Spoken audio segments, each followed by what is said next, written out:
Hola, bienvenidos a Pequeñas Islas, el espacio de conversación de La Encerrona. Hoy vamos a hablar de mujeres desaparecidas y violencia de género, y para eso hemos invitado a la periodista de investigación Elizabeth Salazar, que es una de las reporteras que más ha investigado el tema de trata de personas en el Perú en medios como Ojo Público, El Comercio y de forma independiente, y también a la socióloga Kate Soto, que es especialista en género y desarrollo y activista feminista. Una de las primeras cosas por las que quería empezar a hablar con ustedes es, digamos, a raíz del caso de Gabriela Sevilla, que ha vuelto a traer ese tema a agenda, es sobre el comportamiento de la prensa, ¿no? En el que esta persona, Gabriela, ha pasado de ser víctima a ser villana, ¿no? Casi como si los medios se lamentaran de que no ha sido una víctima como inicialmente, en las circunstancias en las que inicialmente se creían, ¿no? ¿Qué les, digamos, qué reflexiones a ustedes les genera el tema del comportamiento de la prensa? Sí, si bien empiezo yo.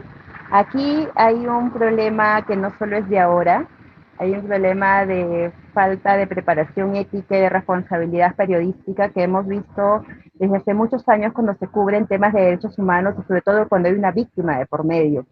Se confunde mucho el rol del periodismo de ser que juez en una situación de este tipo, de querer más asusar un morbo, que su fin principal que debería ser solamente informar y buscar diferentes partes en el proceso. Pero esto hay que añadirle que cuando se trata de casos de derechos humanos, hay un preconcepto sobre lo que se tiene que ser la víctima ideal, ¿no? Y si no se consigue tener esa figura de víctima ideal, pues entonces pues se le va con todo. Hay un mal enfoque aquí de tratamiento de fuentes, de estar acorralando a alguien que pueda tener dudas o que pueda estar saliendo de un hecho traumático y que se le persigue de la misma manera como si se le persiguiera a un político. Y esto lo hemos visto, por ejemplo, cuando hay víctimas de trata de personas o de explotación sexual a las que rescatan y la policía también no tiene a bien proteger. Y lo primero que hacen es cuando salen de un centro policial es ser rodeadas por la prensa y le preguntan qué pasó, por qué aceptó su trabajo, dónde la captaron, cómo se siente. Entonces, hay una vulnerabilidad allí de la víctima que no es tomada en cuenta, de la persona en este caso que no es tomada en cuenta por la prensa, pero también de las autoridades que deberían ser llamadas a protegerla. Entonces, tenemos desde ambos lados un enfoque erróneo del oficio que terminas vulnerando más a alguien que no debería estar siendo tomada solo como un insumo para datos, sino que es una persona con derechos y eso se olvida. Kate, había una frase que escuché en una de las entrevistas, bueno, la única declaración que dio Gabriela, que me llamaba mucho la atención, que es que le dijeron, ¿no? Hemos invertido mucho en tu búsqueda, ¿no? Le dijeron, y también le pidieron ir al cuarto, digamos, del bebé, ¿no? Casi como haciéndole una investigación policial a esta persona. ¿Qué te parece a ti? Sí, definitivamente creo que en las últimas horas lo que ha pasado es que de tener, entre comillas, aliados y aliadas respecto a los casos de desapariciones, pasamos a tener una ola, no una avalancha en realidad de discursos que responsabilizaban directamente al margen del proceso de la investigación en ese momento, pero responsabilizaban directamente a la persona que ya se había reportado como ubicada, ¿no? La culpabilización respecto a por qué se le buscó o los instrumentos que se hayan aplicado para la búsqueda, la cobertura, había una especie de reclamo de si eres merecedora o no de ser buscada. Es decir, de que si realmente tendría que prevalerse tus derechos como ciudadana para el proceso de búsqueda, ¿no? Entonces creo que alrededor de esto es lo que tuvimos y definitivamente lo que nos visibilizó inmediatamente fueron los discursos ya institucionalizados, ¿no? Y digo institucionalizados porque era una cadena de actores ya de por sí que replicaban distintos episodios o distintos discursos de violencia, revictimizando a la persona que estaba reportada como desaparecida, en el marco de las características hasta ese entonces en el escenario de lo que se hablaba de una mujer que había tendría, ¿no? En ese momento reportaba como desaparecido también a su hija, ¿no? Entonces creo que todos los discursos en realidad que fueron era ¿por qué no apareciste muerta? O ¿por qué no apareciste, no? ¿Por qué no se te ubicó el cadáver? O ¿por qué no se generó una especie de novela o de espectáculo alrededor de ello, ¿no? Y lamentablemente es lo que suele ocurrir también con los casos de desapariciones de mujeres, donde lo que se busca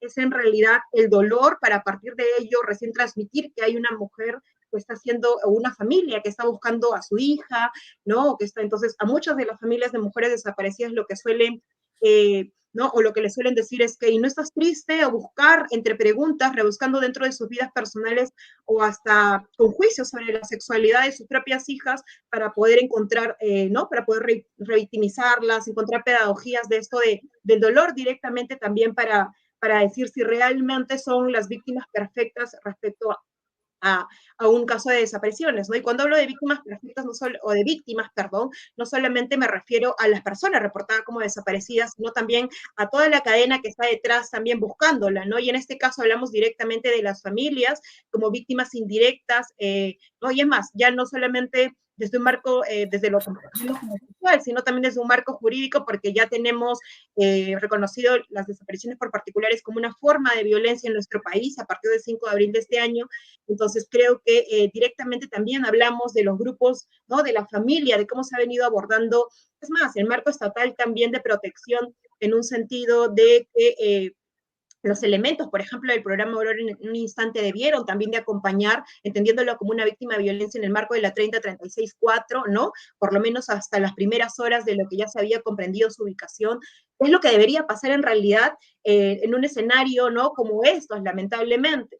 Entonces, el reclamo en redes, los discursos de odio, las justificaciones del por qué se gastaron, entre comillas, esa especie de recursos, lo que hacemos, lo que simplemente nos evidencia, nos visibiliza, son todos esos índices de tolerancia a la violencia que ya de por sí se representan en 6 de cada 10 peruanos y peruanas según la última ENDES, ¿no? Y creo que ni siquiera tenemos los últimos o los estudios más recientes que necesitamos en realidad para poder también relacionarlo eso, ¿no? Creo que ya la evidencia institucionalizada en la sociedad, en el Estado y también en el componente de las empresas, creo que ha sido la desidia de no considerar como sujetas de derecho en general hacia las mujeres y no castigarlas, olvidarlas respecto a las desapariciones en específicos casos particulares, ¿no? Es de esta violencia, digamos, social de la que hablas, en parte, digamos, creo que también ha sido reflejada en este interés que, si bien existe interés del público de conocer el desenlace de una historia que se había denunciado en un momento, ha habido casi una disección de la, digamos, de la historia médica de una persona a través de los medios, a través, digamos, han sido los policías los que han, digamos, leído al inicio digamos, del día en el que ya la encuentran, ¿no? Sobre sus, digamos, sus características, digamos, lo que decía su historia médica, y eso me parece que, digamos, debería mantenerse como parte de la intimidad de una persona, ¿no? O sea, por más que sea un caso que genere interés público, hay algo, hay una línea en la que ya no se puede romper, ¿no? ¿Qué opinas, Elizabeth? Sí, en efecto, hay datos personales que se han vulnerado, hay información que se ha hecho pública y no debería ser, pero pensemos quién administra esa información. Son personas en instituciones públicas, personas que también tienen un prejuicio y estereotipo en temas de género. Entonces, son funcionarios que dicen, bueno, se sienten también ellos como un público que ha sido sorprendido o engañado, que no deberían sentirse así, y su forma también de vengar es soltar esta información. Porque cosas como la que ha hecho la policía al salir a informar de que esta joven no estaba embarazada según los datos que tenían preliminarmente, la forma como se procesó esa información y se soltó a los medios, prácticamente lo que han hecho es lanzarla a ella a la reacción de un país misógino. Y quienes lo están haciendo también son personas y funcionarios que tienen este machismo interiorizado, en el que siente que se debe castigarla por haber, como dijiste al principio, ¿no? Que se soltó esa frase, haber movilizado a toda esta prensa, haber hecho esa movilización nacional, como sienten ellos que es en vano. Entonces, por lo tanto, se castiga el hecho y no se empieza a analizar los contextos ni un problema de fondo que realmente es real las desapariciones y otros problemas más que seguramente vamos a ir conversando a lo largo de este programa. Pero es parte también de esos funcionarios que sueltan esa información con esa consigna, porque son parte de esa sociedad machista, patriarcal, que lo que está buscando es castigar y sancionar a la mujer porque no fue la víctima ideal que ellos estaban esperando, porque realmente no ocurrió una desgracia, porque estaban esperando contar un hecho trágico y se les malogró el show. Porque es lo que están buscando varios medios. Uno entra a YouTube, entra a las redes sociales, la forma como han titulado o cómo ponen la carátula de sus historias, ponen mintió y está la cara de la joven llorosa y al costado un abogado que diciendo que puede ser denunciado por falsedad genérica. Entonces, cómo se representan también el hecho entre héroes y villanos, entre bien y mal, nuevamente pone en situaciones de la mujer y situaciones en general de las que denuncian un hecho de violencia de género, los pone nuevamente en la última cola de interés. Es realmente grave. Yo creo que este caso sí nos ha remitido a muchas de las personas que vemos temas de género por el mal tratamiento que ha tenido. Entonces, y esto ha sido solo un ejemplo, la filtración de esos documentos, ¿no? Kate, hay una cosa, digamos, de esto que estamos comentando que me parece interesante, que es cuánto expone a la familia y a la víctima a una situación de bullying en redes sociales o bullying desde los propios medios de comunicación cuando no existe un protocolo en lo cual se debe, digamos, comunicar lo que ha pasado, ¿no? Vimos que los primeros que hablaron era policía, ministro del Interior, cuando la cabeza de uno debería ser primero o personal médico o personal del Ministerio de las Mujeres que debería tener un discurso, digamos, podría preparar un comunicado que sea, que entienda más a la persona que está pasando por esta situación. Antes de pasar a la pregunta que me hacía Jonah, solamente quería reforzar un poco lo que ya había mencionado Elizabeth, y es que lamentablemente el sistema de creencias de cada uno de los funcionarios en ese país supera la norma, ¿no? Y por ello creo que precisamente no basta con hablar solamente de estos instrumentos legales o de la transformación de estos que son parte de, sino de una transformación sociocultural que precisamente se tiene que hablar desde el abordaje en los territorios donde supere también o vaya en paralelo desde la inscripción de cada una de estas herramientas que se van hablando en materia de las distintas problemáticas en los abordajes de las distintas violencias, ¿no? Hablar de realmente una regulación nacional de protección a las mujeres, entre comillas, nos habla de transformar ese orden social o por lo menos abordar eso, ¿no? Y creo que eso no solamente está en esos espacios donde ya sabemos que existen estas deficiencias, sino un compromiso articulado en realidad de distintos espacios y en este caso también de medios de comunicación que son quienes de alguna forma han reforzado también esos discursos que ya hemos venido escuchando. Y luego ya a tu pregunta, los impactos hacia las familias creo que son distintos, ¿no? Definitivamente creo que lo que ya hemos podido ver y entre comillas lo que se ha podido escarbar lamentablemente nos ha permitido también evidenciar un poco cuál ha sido la situación también trágica en la que han estado detrás de cada uno de los familiares.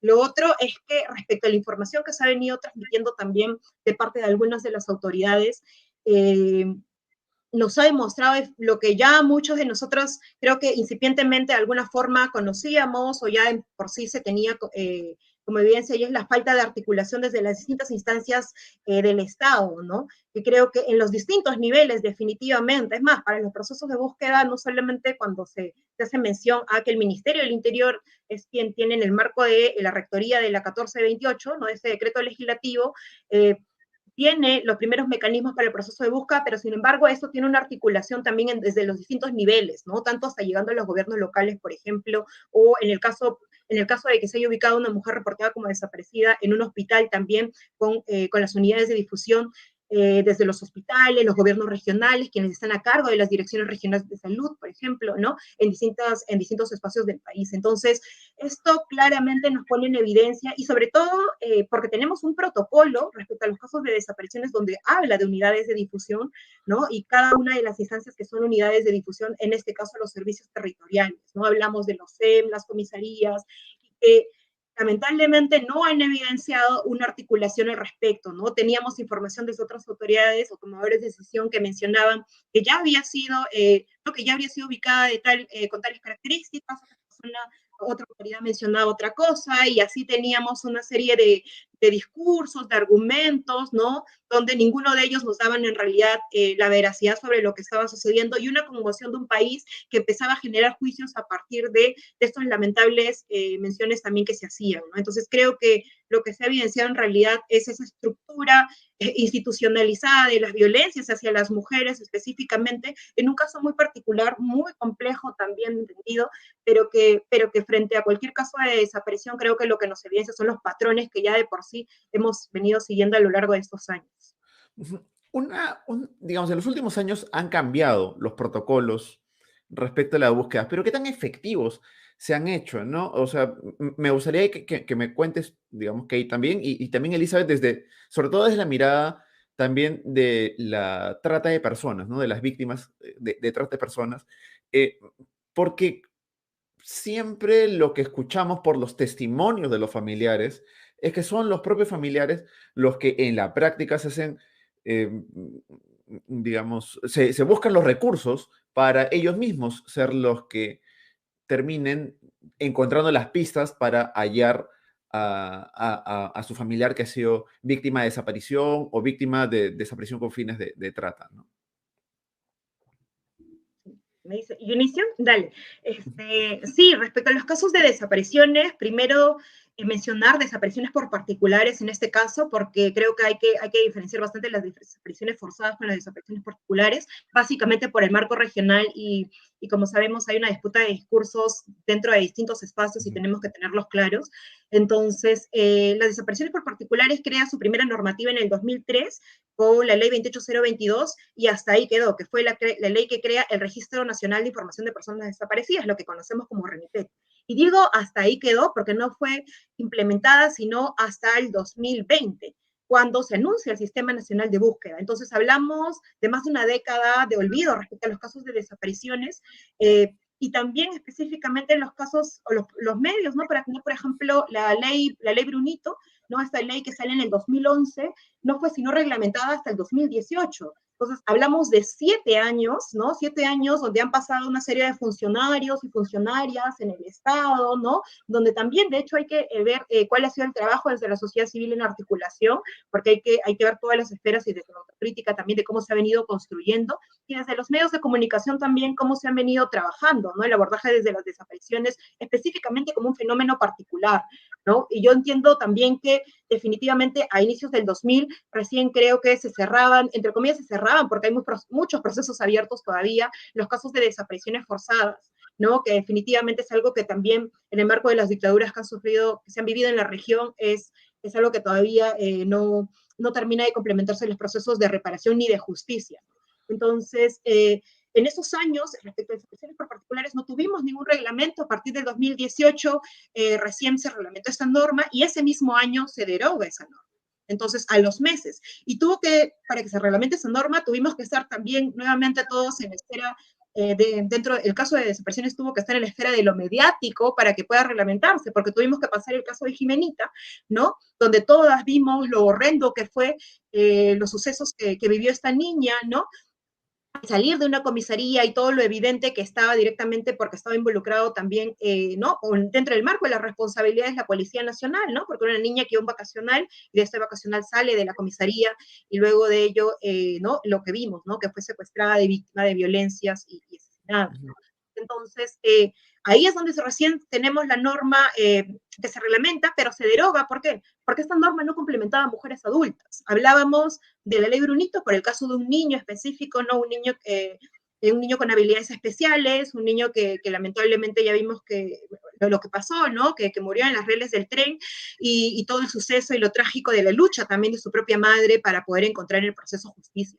Entonces, esta norma sale a partir de este caso en específico, pero que no se reglamenta en 8 años, es decir, ni siquiera la protección hacia niños y niñas reportadas como desaparecidas lo teníamos en un reglamento también que nos puede especificar los procedimientos. Y digo digo que nos puede especificar los procedimientos porque detrás de ello estuvieron, no quiero dejar mencionarlo, periodistas feministas también investigando, ¿no? Y aquí hay que precisar también el trabajo importante que hicieron las compañeras en ese entonces de RPP Datas cuando crean Portal de Desaparecidas y haciendo un proceso de investigación, increpando y detrás de cada una de las autoridades preguntándoles dónde estaba el protocolo de estas normas que supuestamente existían, cuando en realidad no tuvimos ningún protocolo, sino hasta el 2020, una semana y media después de que se ubique el cuerpo de Sol Siret y que supimos qué es lo que pasó con Sol Siret.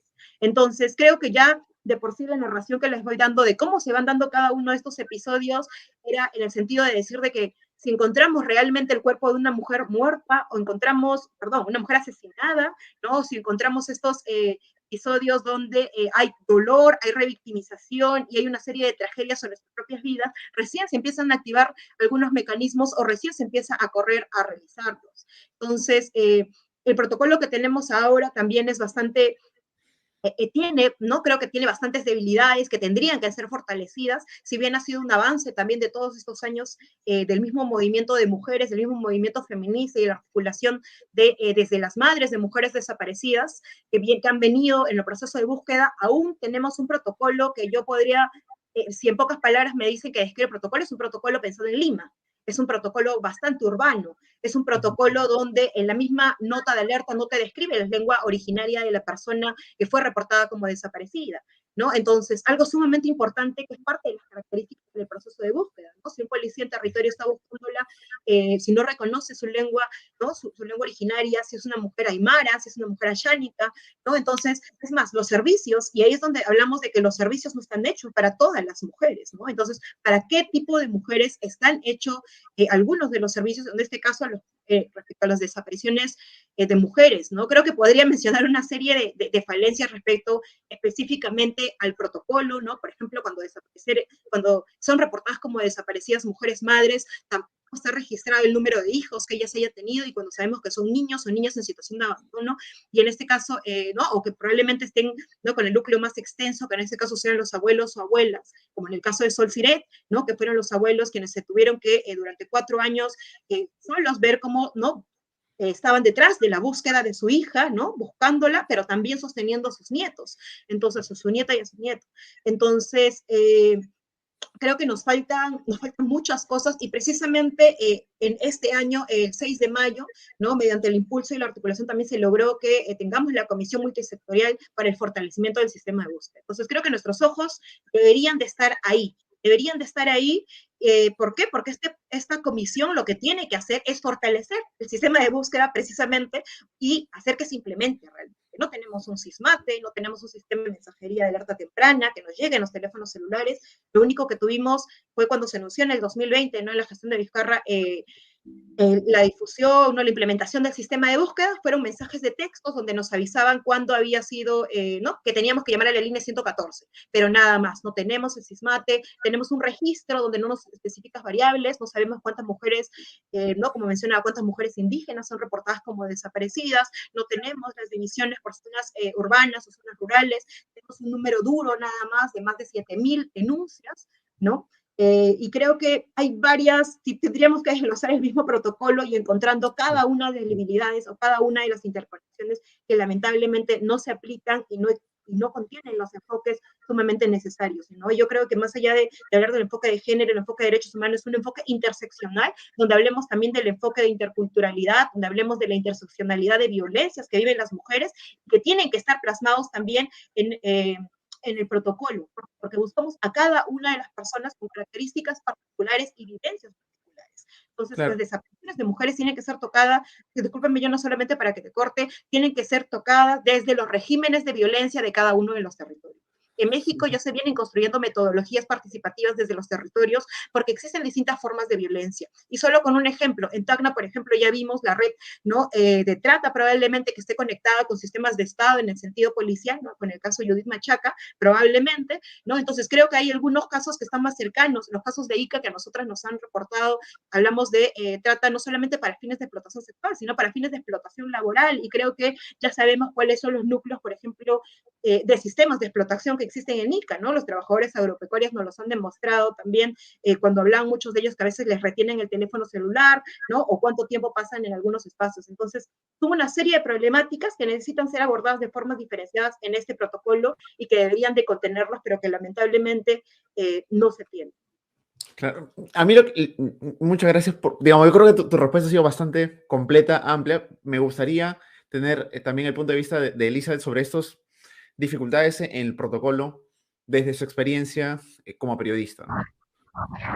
Sí, si hablamos puntualmente de lo que es desapariciones por trata de personas, explotación sexual, que también es una de las vulnerabilidades en la violencia de género más graves que tiene el país, definitivamente lo primero que encontramos es la duda de las autoridades a creerle a una madre o a un familiar que va a sentar una denuncia en la comisaría diciendo mi hija desapareció, fue a buscar trabajo y no regresó, porque lo primero que van a decir siempre, en cualquier tipo de desaparición, es que se ha ido con alguna pareja o no.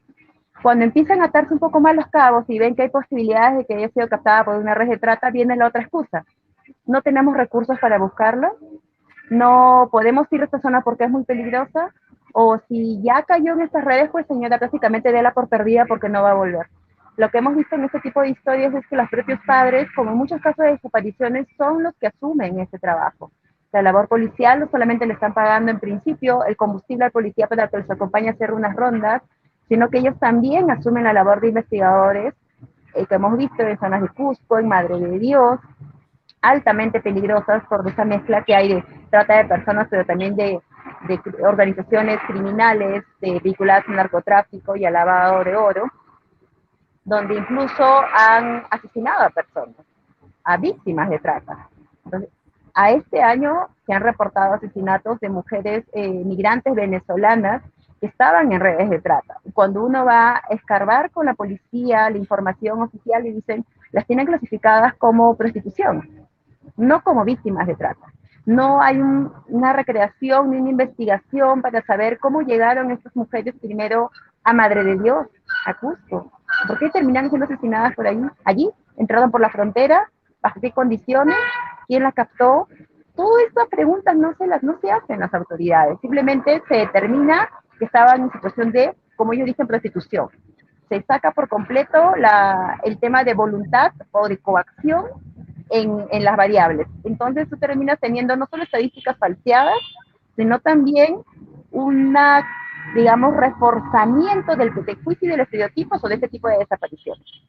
Porque si se les encuentra en un nightclub, en un burdel o en estos locales de fachada, no necesariamente ellos van a asumir que ha sido secuestrada o ha sido desaparecida para ese fin.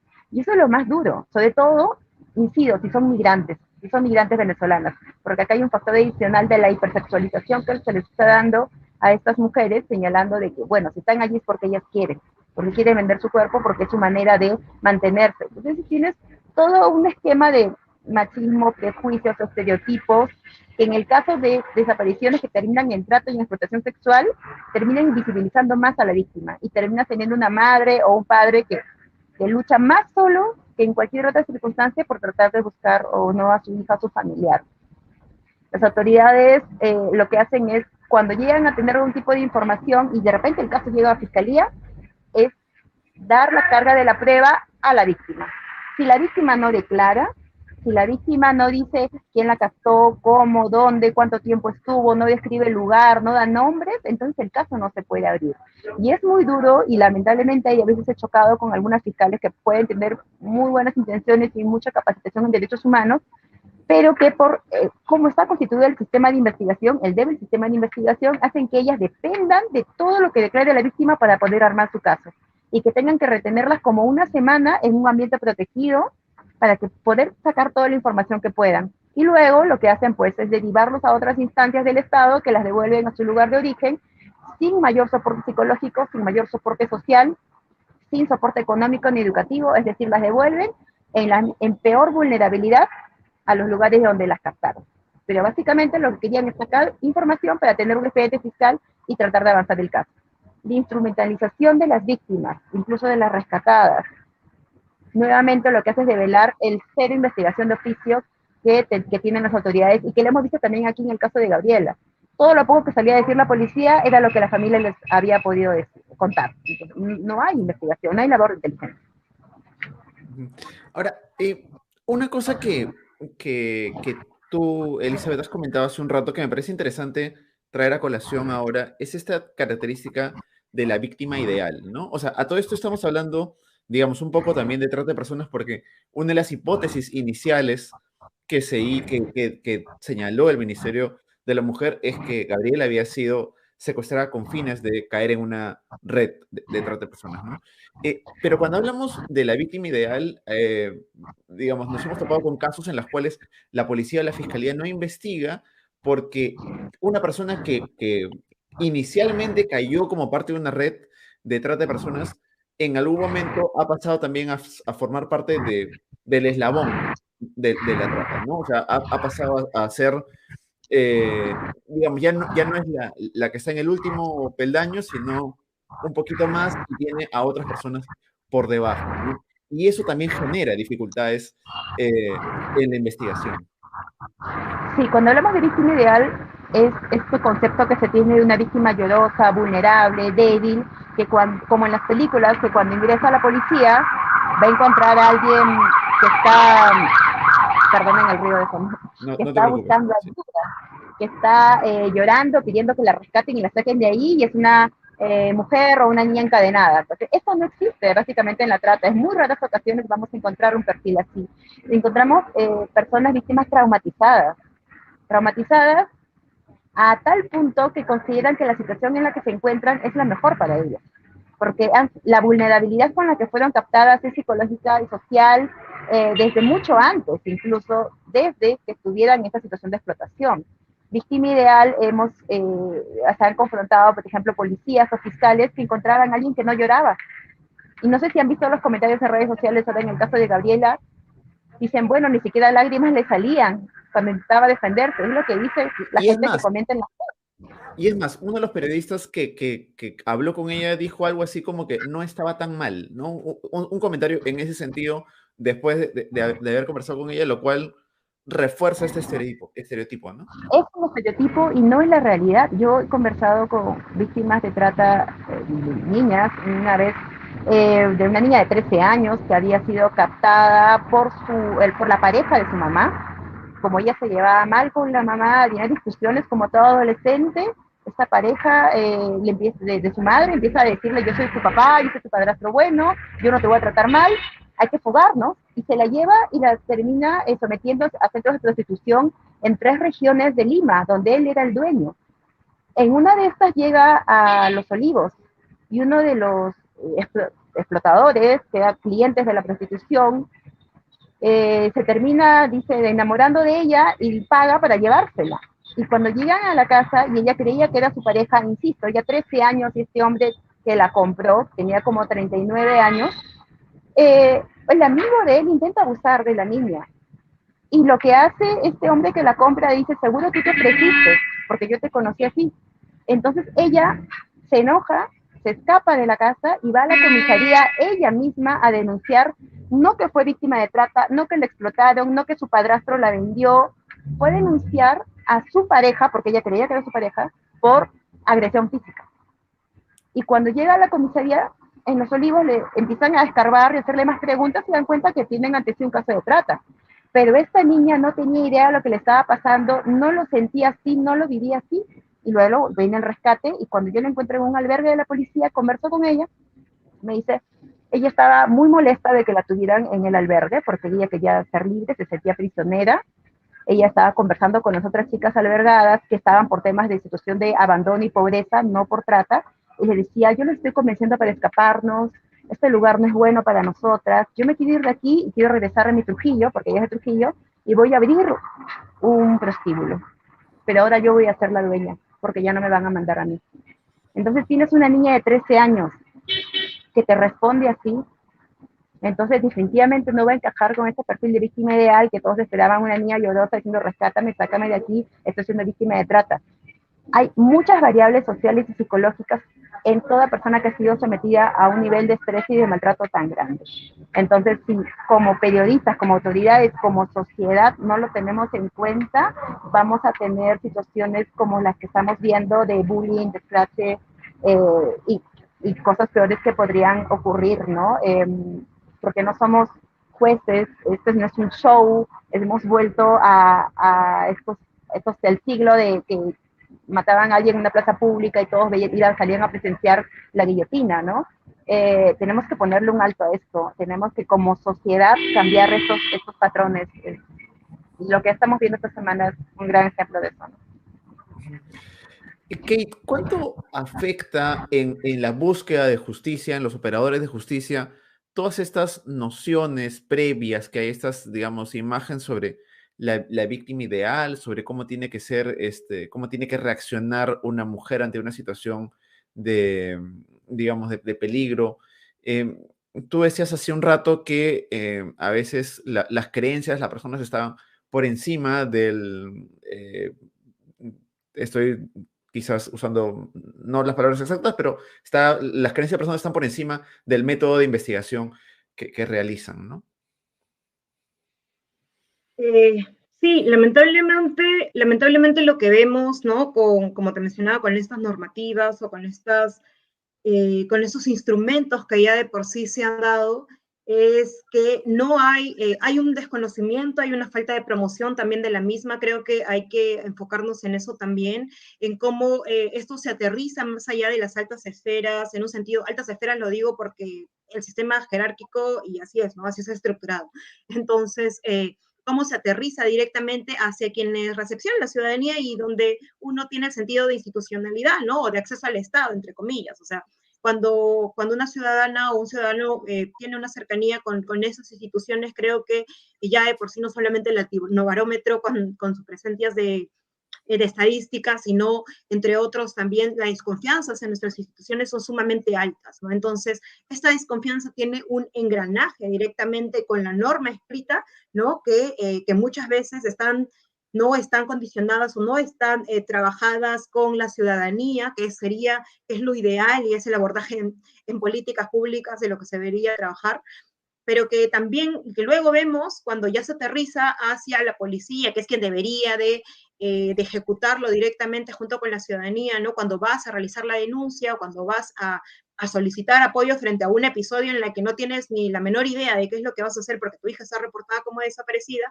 creo que ahí vemos toda esa cadena de desidia, ¿no? Esa cadena de violencia, esa cadena de machismo, ¿no? Y también hay una fuerte desconexión o una desconexión también bastante, que puede estar bastante acomodada, ¿no? Acomodada en un sentido de que se emiten juicios desde una superioridad, no, desde una superioridad, entre comillas, ¿no? Esto es una superioridad moral, respecto a las personas reportadas como desaparecidas, se emiten juicios en marco de este orden social, en el caso de mujeres específicamente, ¿no? Juicios vinculados, ya lo había mencionado Elizabeth, juicios vinculados a su valoración sexual de las mujeres específicamente, como para poder saber quiénes realmente son merecedoras de ser buscadas y si estás dentro de tu casa también, ¿no?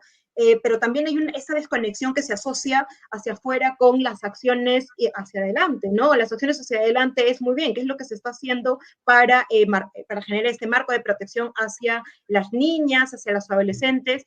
Es preciso mencionarlo, dentro del margen total de denuncias, son las que son más del 50%, ¿no? Son más del 50% del total de denuncias específicamente. Entonces, creo que la revictimización y los sistemas de violencia se vienen dando desde todos los campos, podríamos mencionarlo, y las determinantes sociales también, en el caso de trata, para los casos, no para los casos como por ejemplo el que haya colocado Elizabeth, son sumamente claros, ¿no? Y me refiero a los determinantes sociales de desigualdad, que no solamente están en la cadena de que es cómo se arroja, ¿no? Hacia a las mujeres, hacia ese tipo de episodios, o cómo no hay esos sistemas o marcos de protección también, sino que también en el después, ¿no? El cómo cuando son rescatadas, entre comillas, ¿no? Porque creo que el hablar de la palabra amplia, la categoría de rescate significaría mucho más frente a los múltiples episodios de violencia, también dos situaciones en las que no se hace un abordaje integral realmente y donde no son tratadas como ciudadanas, ¿no? Entonces, creo que ya que estás hablando de esto, algo que me interesaría que, digamos, le puedas explicar al público es, tú habías citado que en tu Twitter que entre enero y agosto de este año hubo más de 7.000 denuncias de mujeres desaparecidas, de las cuales hay 4.000 que aún faltan ubicar. Digamos, esto quiere decir que en ese contexto, ¿no? Que hay 4.000 mujeres que digamos, no se tiene ni idea en este momento, solamente este año, de dónde están? Efectivamente, efectivamente. Y en el caso de niñas, siempre pongo el ejemplo, es de que de cada 2 denuncias, ¿no? De cada 2 denuncias de desaparición solamente se ubica una. Y en el caso de mujeres, de cada 2 denuncias, no sé si se puede decir menos de una, pero sí, o sea, probablemente se encuentre una o no.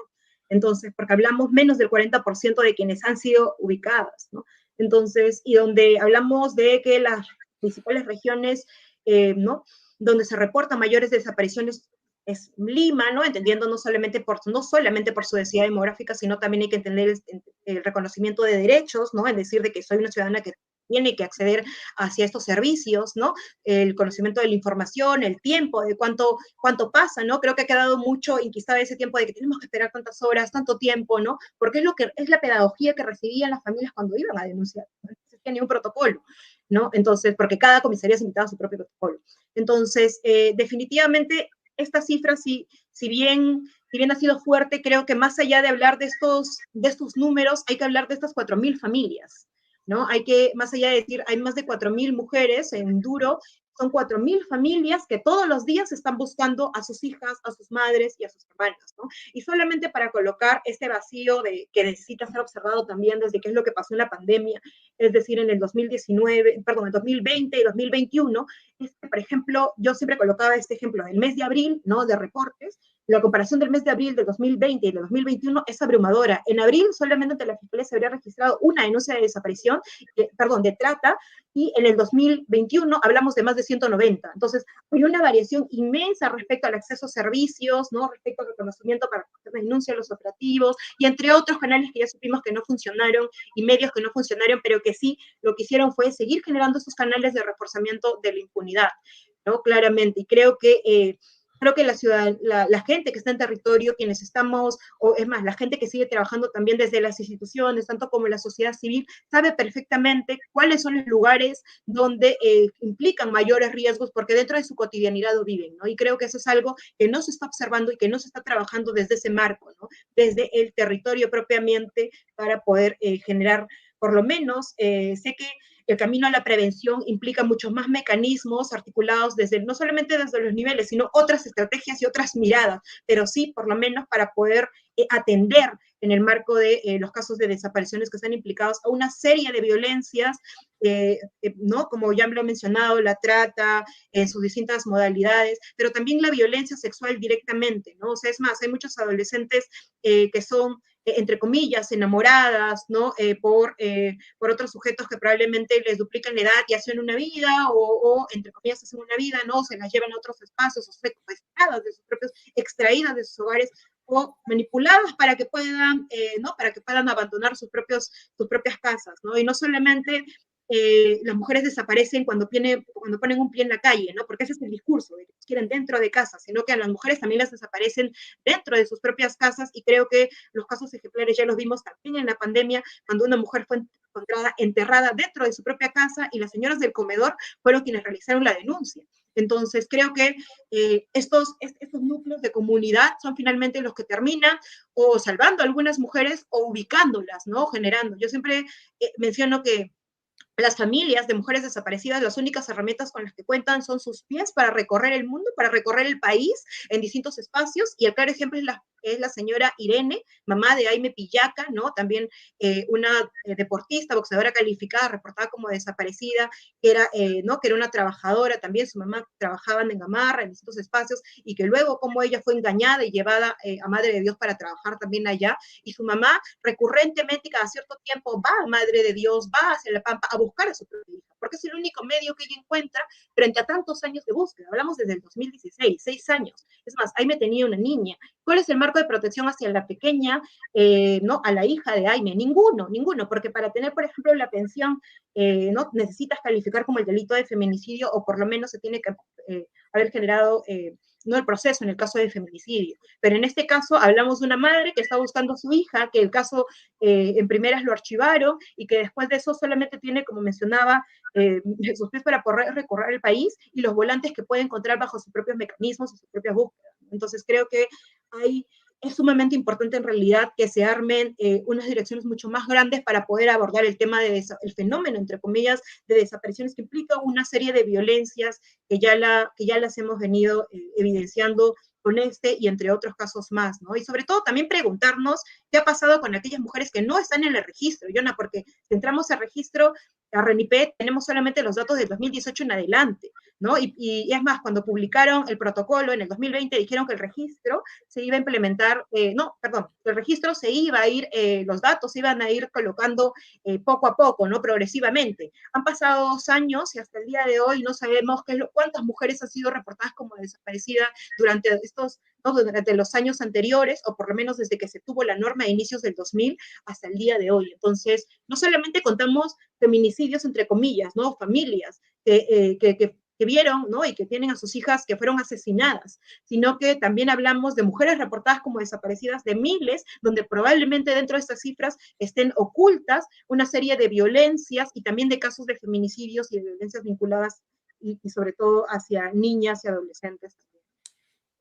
Uno de los grandes problemas para afrontar, digamos, estos problemas son los mismos operadores de justicia, ¿no? O sea, todos recordamos el caso de los cuellos blancos, en el cual, digamos, hablaban de cuánto me dan para perdonar a una persona investigada por un abuso sexual a una menor edad. Pero acá hay una pregunta de un encerrón al que nos está viendo, que creo que con lo que Elizabeth nos podría ayudar, ¿no? Porque hubo un caso, señala Oscar Valiente, ¿no? Hubo un caso bien sonado que llegó hasta la Corte Suprema y que fue sancionado, pero que Villestein, el juez Javier Villestein, validó una solución pese al claro delito de trata, ¿no? Si no me equivoco, era respecto a un proceso de trata de menores, ¿no? En el que digamos, Elizabeth, digamos, cubrió este tema. Elizabeth, ¿nos podrías dar el contexto en el cual se dio este fallo de Villestein?